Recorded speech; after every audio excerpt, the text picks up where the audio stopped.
Spot on, spot off. Jimmie Johnson asks, does Bowyer have a effing spotter after spinning out? Brett, what are your thoughts on this? Let me take you guys through this live because I think this will be key. Now, I have not seen a replay. Producer Jason was too busy this morning. I sent you one. You did? I didn't see it. I thought we watched the replay on the roof yesterday. I don't need to watch the replay. Can you put that Kermit sipping tea on my face right now while we're doing it? Here's what happened. We went into turn one, and Jimmie Johnson was about 3 car lengths behind us. And we got through the center of 1 and 2, and Clint is now set up for the apex of turn 2. Jimmie Johnson is about 3 car lengths back, and he squirts the center. What appeared to be wide open for me. I say inside, they touch, he wrecks. Now, when that happens, I say, I'm sure this will be all that radioactive show wants to play because, they want to manipulate the things that we say. So let me take you through my brain again. We go into turn 1. I'm watching this go down. I say inside, all clear, wrecking behind you. I'm not sure where he thought he was going because he wasn't going to make the corner and either A, not hit us, or B, not completely have to get out of the gas because I don't know if y'all know this about a racetrack, but when you're on the apron and the other guy's not, there's a solid chance that he's going to be in your way. So I saw this go down, and I was like, well, that's very unfortunate because Jimmie Johnson wrecks a lot this year. So then I was like, how much does he wreck? Well, he's wrecked in 40% of the races. He's been in a caution according to NASCAR, in 8 of 20 races. So if I were Jimmie Johnson, I'd stop wrecking myself. And here's the other thing. If I'm going to wreck, guess what I'm going to do? I'm going to take you with me if it was your fault. I'd be damned if I'm going to let you drive off. So this is all happening at split-second decisions. But my favorite part about it was, where is his spotter? Well, his spotter, per NASCAR, is standing on the roof. If the spotter ain't up there, you're not going to get to be on the racetrack. But not only so, drivers are always notorious for not taking the blame. They're notorious for making excuses. He didn't ask where you were. He said, does he have one? Right now, yeah, I have one. I have to be there. So then I'm watching this whole thing play out. I'm like, so NASCAR drivers, Logano even said it when he was on our show. They're not going to blame themselves. They're always going to look for a scapegoat. So now instead of blaming another driver, now we're going to blame the other guy's spotter. I love it. I thought it was funny. I have huge respect for Jimmie Johnson, still have huge respect for Jimmie Johnson. Went online last night. He's going to run a lot of IndyCar road courses next year. And I went online last night and asked him, could I be his spotter? I've yet to see his reply. I'm spot on. This makes me the only guy in the room that the 48 doesn't hate right now, so I'm pretty pumped about it. We haven't made him mad in a while. I think we're creeping back to the Christmas card. It was 2 weeks. It was 2 weeks ago. Oh, yeah, you're right. Forget it. No, he's right. Dang. Yeah, I forgot. TJ, he doesn't even like you to be a spotter in virtual. I know. I'm not there yet. I just hate to see what Bubba's going to do to him next week. But, yeah, so obviously I saw the replay on the little TV screen they had there, and it just looked, a lot of people don't realize, the line at Bristol, the line at New Hampshire yesterday was, you kind of, as the run went on, you kind of run that grip in the entry and then come back to the bottom grip about 3/4 of the way through the corner. So, Clint's thinking he's just going to run his normal line because this guy's 3 back on entry, and all of a sudden inside, and Clint, he's just running his normal line. He crowds him, and Jimmie spins to stay off of Clint. I don't know. Did they make contact at all? Yeah. So he's kind of. But Freddie, I could have took my hand and done this at that point. Oh yeah. Because he hit Jimmie right in the right front tire and it turned the wheel. So yeah, I mean, it was kind of forcing the issue there. I think like you said, Jimmie's been made some mistakes. Texas. Was it Texas? He had a super fast car and pounded the fence off of 4. Yeah, he drove by us and clobbered the fence. Yeah, so I mean, might have been better following us. And you're on edge right there. You're battling to make the playoffs. You're probably one of the best that's ever done it, maybe the best that's ever done it. Yeah. So you're pushing to not miss the playoffs for 2nd year in a row. Obviously, your last season, you want to go out with a legacy, and maybe just pushing a little bit too hard right now. Yeah, that's a tough spot at Loudon. That's why these PJ1 makes it tough there. You could really get her on that bottom, man. It's quick. And on Jimmie's defense, we actually made a couple passes like that. Joey drove inside of a couple guys, and I'm like, no way we're not making this. And he was able to hang on the quarter panel and stick there. You know what I mean? So you got it. Jimmie felt like he needed to try to make a pass there. And obviously the preferred line off a lot of these corners there is to go into the grip and then turn down and straight on exit, and it's easy to get surprised there if you're not I'm very vocal on the radio about Joey likes to be counted down to the cars behind him. And I'm very vocal, 3 back on the line, 3 back on the bottom, 2 back, 1 back. You wouldn't have said that this time. You just said 3, 2, 1 inside. That's how 3 back inside. I think you're underestimating how fast I can talk on the radio. Yeah, I know you're. It can catch you by surprise, and honestly, Clint probably didn't think twice about it at that time. Even though you're calling it, he's doing what he's been routinely doing for the last handful of laps and what he's done the whole race there. But it's tough, man. That's just part of what makes these short. This is kind of a short track, and short track brings the cars closer together, and I mean it's a. I thought it was great, spot on. At least you got. I mean, last year you got the right side. This year, at least you got. No, you got the right side again.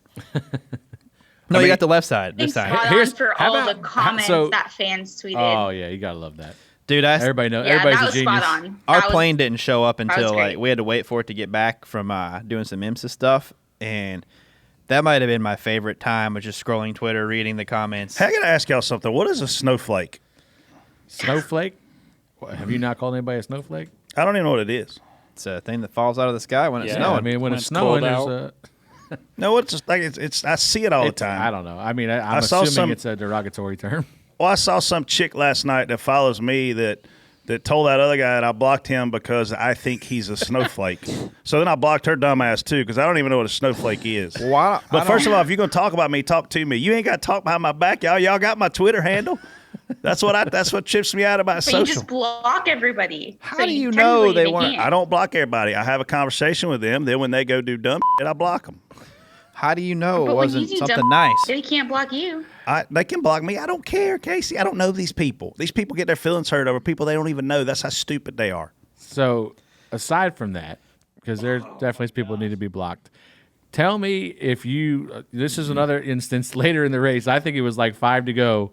I thought you were wrecking at least 3 times off a turn 4 to 12. Yeah, I sent Josh Williams a message after the race. I almost had to quit spotting my car and just watch you guys race. So I'm gonna tell you something. That's some of the hardest spotting at New Hampshire I've ever done in my life. And I said outside clear 40 times. Like the last 20 laps was so intense with Blaney, and McDowell's catching us.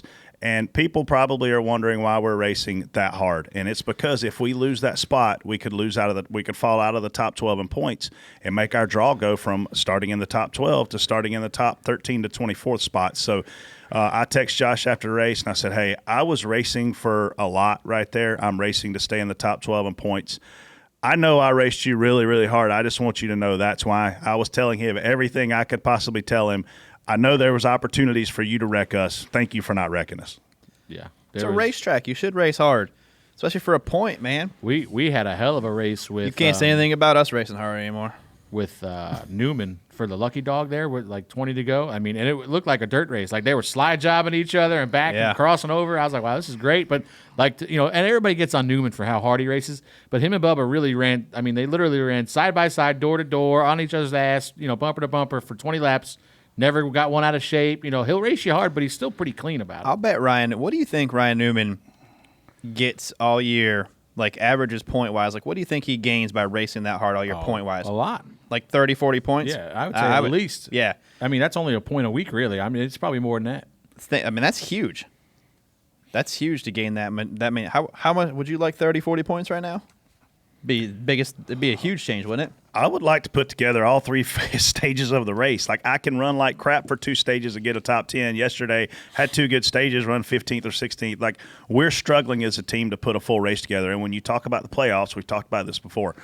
You can make the playoff and not be at all in any way, shape, or form in contention to win a championship, and that's where I feel like we're at. We're going to make the playoff. I truly believe that, but we're not anywhere near championship form of where the 2 is, where the 11's at, where the 4's at. Like we've got to get our stuff together, and we got to get together now. You're running out of time. Well, how many more races do we have before playoffs? 5 or 6? 7? 6, 7? I think. 6. You got 2 Dovers, you got 2 Michigans, Michigans, you got 2 Daytonas. Daytonas, and you got that's it. Wow. So Daytona Oval is shaping up to be very traumatic for you. for the stages. Even the stage ends are going to be dramatic because that's 10 points on the freaking line twice before the race is even over. You thought you had to spot hard the last 20 laps of that race. Dude, I spotted a plate race all day long. I love that. I'd rather do that than anything else. Maybe you should have been spotting harder on lap 36. Maybe Jimmy shouldn't have been a dumbass. You can't say that. That's a 7-time champion. If you, TJ, if I run in the back of you out here on the street, is it my fault or your fault? Well, that wasn't really the back. If I drive into your car, whose fault is it? If you drive into my car, it's your fault. Okay. But, I mean, you kind of drove into him. He's on the bottom. You come down. TJ, what do you want me to do more than say inside? It's your fault, Brett. Yeah, Brett. Bottom I don't know why you did that. I don't know why you got to wreck the guy. I mean, bottom line is it's your fault. I'm sorry, Jimmy. I'm very sorry. I'm sorry. I'm sorry after 20 years I hadn't figured out how to say inside. 1, 2, 3, 4, 5 of us here that think it's your fault. Near and clear. Yeah, I said near, man. I said near. I promise. Finally, someone else other than me in this kind of situation. Oh, boy. If you want to spot him for IndyCar, you're going to have to step it up. This is not. Well, the only one in here that's probably available to do that now is probably Freddie because I wrecked him in iRacing, and Brett took him out of loud. I took him out in real life. I mean, I won Talladega with him when we were tandem racing. What's really weird, though, like if you look back at Jimmy's career, I remember so many times him wrecking on Friday and winning on Sunday, him wrecking in qualifying, him wrecking in happy hour, even him wrecking a lot of times at places like Dover and not hitting the wall. And coming back and coming winning. back to win the damn race. Like, that's how talented he was. He's wrecked in more races and won them. And, I mean, I remember whoever I spawned for, we'll be like 10th, and I'd be like, 48 just wrecked. It's like 15 laps later. Here he comes. Like 5 back, 48. I'm like, what in the heck, man? He and Chad Knaus were the best at wrecking and winning. And now Jimmy is still wrecking. I mean, 40% of the races to be involved in cautions is a lot. And I think Freddie said it best. He's pressing, and he doesn't have to. He's got enough talent. Just be patient for a hot minute. Yeah.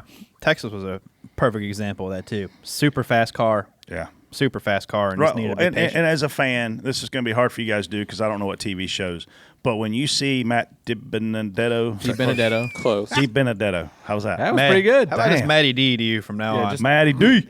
All right. Just When you see time you Clint and Matt D and Jimmie Johnson, when you see those guys that are anywhere from 12th to 16th in points around each other, they're going to race each other extremely hard. They're not going to give an inch because that's going to be the difference in who makes the postseason and who doesn't. You have to. You need to race like that all year, honestly, to build that buffer if something does happen. You never know when you're going to cut a tire. You never know. Like last week, we cut that tire off. You never know when that's going to happen. Oh. I know you're thinking about selling your home, and OfferPad.com is the right place to do it. Go visit OfferPad.com, request your cash offer.